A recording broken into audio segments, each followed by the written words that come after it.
यसु मसीह के खूबसूरत फ़तहमंद जलाली और पुरफज़ल नाम में आप सबों की सलामती हो। मेरे अज़ीज़ों, कलाम मुक़द्दस खुदा का ज़िंदा, लासानी, लाफ़ानी और ला तब्दील कलाम है।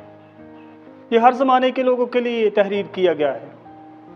जब इसको हम पढ़ते हैं तो हर ज़माने के लोग इससे हदायत और रहनुमाई हासिल करते हैं। ये वक्तों से, ज़मानों से बालातर है।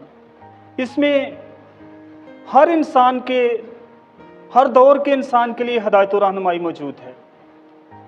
आज हम जनरली एक लेडी हीरो, जो बाइबल की लेडी हीरो हैं, उनके मुतालिक बात करेंगे।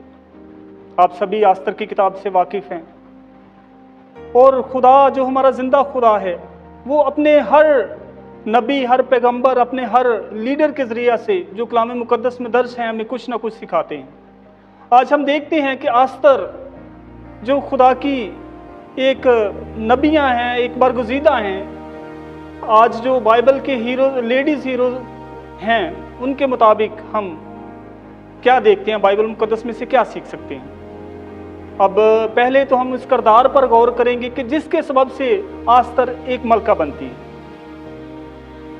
विश्ती मलका के बारे में सुनते हैं कि वो एक मलका है, लेकिन वो अपने ओहदे को नहीं पहचानती।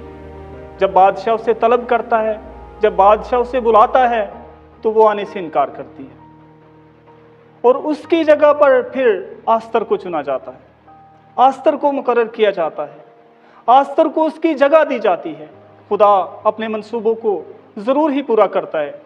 अगर हम खुदा के बरगुज़ीदा हैं, अगर खुदा के हम चुने हुए हैं, तो हमें खुदा की आवाज़ को सुनना है। पहली बात तो ये इस लेडी हीरो से हमें सीखने को मिलती है कि अगर हम खुदा के बरगुज़ीदा हैं तो हमें खुदा की आवाज़ को पहचानना है, हमें खुदा की आवाज़ को सुनना है, उसे मानना है, उस पर अमल करना है। हमें विश्ती मलका की तरह नहीं बनना। पहला किरदार सिर्फ इस वजह से रिजेक्ट हुआ है कि जब उसे बुलाया गया तो उसने आने से इनकार किया। अब उसकी जगह पर आस्तर आई है। अब आस्तर के किरदार पर हम गौर करते हैं, बात करते हैं कि आस्तर ने क्या किया है। आस्तर ने पहले तो अपने चचा मर्दकी को ये पैगाम भेजा है कि बादशाह के हुजूर में कोई जा नहीं सकता, अगर मैं ऐसे जाऊंगी तो मैं तुम्हारी जाऊंगी। उसने अपने डर का, अपने खौफ का इजहार किया, लेकिन खुदा ऐसा नहीं चाहता। खुदा इस किरदार के जरिए से हमें ये सिखाता है कि अगर हमारी रसाई बादशाह तक, आस्तर एक मलका थी, बादशाह के पास जा सकती थी, लेकिन उसने एक बहानेबाजी की। उसने ये बहाना तराशा कि मैं बादशाह के हुजूर अगर जाऊंगी तो मैं मारी भी जा सकती हूँ, क्योंकि बादशाह के हुजूर में बगैर बुलाए कोई नहीं जा सकता। और मर्दकी ने उससे कहा कि यहूदियों के लिए निजात किसी और जगह से आ जाएगी, लेकिन क्या पता तू इसी वक्त के लिए इस मकाम को पहुंची है। बहुत बार हम अपने मकाम को पहचान नहीं सकते। हमारे पास खुदा की तरफ से कुछ मौजूद होता है, लेकिन हम उसको सही तौर से जजमेंट नहीं कर सकते। जब मर्दकी ने उसे ये वाज़ेह पैगाम दिया तो उसने इस पैगाम को एक्सेप्ट किया। और यहाँ पर कुछ और चीज़ें हमें देखने को मिलती हैं। खुदा कुछ और हमें सिखाता है। सिखाता क्या है कि रोज़ा और दुआ, एक ये बड़ा एक चीज़ हमें यहाँ पर मिलती है वाज़ेह तौर पर कि रोज़े और दुआ से भी बहुत कुछ होता है।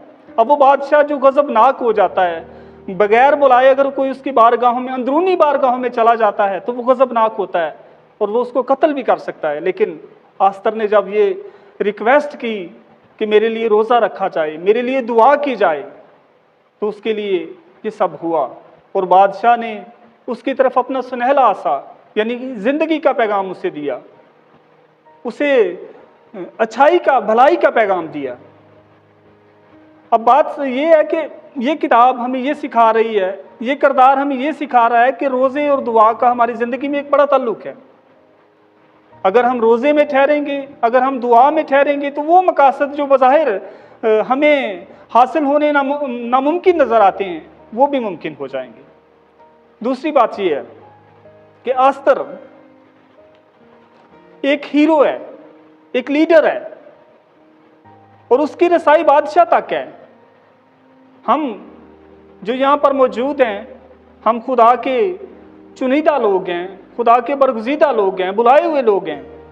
हमारी रसाई बादशाहों के बादशाह तक है, और जब हमारी रसाई बादशाहों के बादशाह तक है तो हमें ज़रूर इस किताब से, इस करदार से ये बात सीखनी चाहिए कि जब हमारी रसाई बादशाहों के बादशाह तक है तो हमें दूसरों की भलाई के लिए भी कुछ करना। जिस तरह आस्तर ने किया, आस्तर ने क्या किया कि उसने बादशाह के हुजूर गिरकर आंसू बहाए, उसे सजदा किया है, उसे कहा है कि मेरी कौम के लिए कोई भलाई का पैगाम दे, और उसके आंसू बहाने से, उसके बादशाह के आगे गिरियावजारी करने से, फरियाद करने से उसकी सुनी गई है।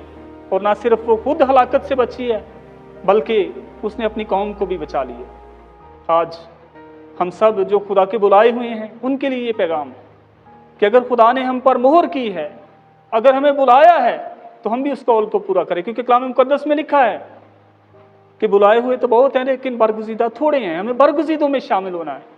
बुला तो लिया गया है, लेकिन हमें चाहिए कि हम अपनी इस बुलाहट को अच्छे तौर से पहचानें और इसका उस तौर से इस्तेमाल करें कि ना सिर्फ हमारी ज़िंदगी बचे बल्कि हमारे वसीला से बहुत सी ज़िंदगियाँ खुदा की कुर्बत में आएँ, उसकी नज़दीकी में आएँ और उसकी निजात के पैगाम को कबूल करें। खुदा इस कलाम के वसीला से मुझे और आप सबों को बड़ी बरकत बख्शे।